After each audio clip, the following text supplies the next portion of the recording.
friends. Why not to explore the wonderful beauties of Poland, shall we?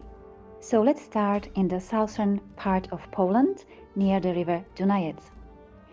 This river is running through northeastern Slovakia and southern Poland. It is also regarded as the main river of the Coral Lands. Here we can find the ruins of a castle built in the second half of the 13th century. This castle is named Chorstin.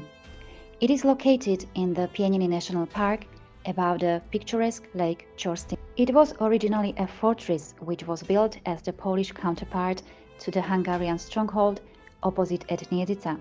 The customs frontier ran through this area.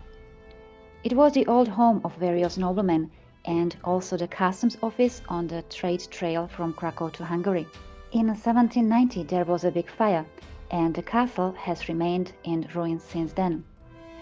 There is a beautiful panoramic view from the balcony of the upper castle across the Pieniny Spišskie and the Tatra mountain. This castle is definitely worth seeing.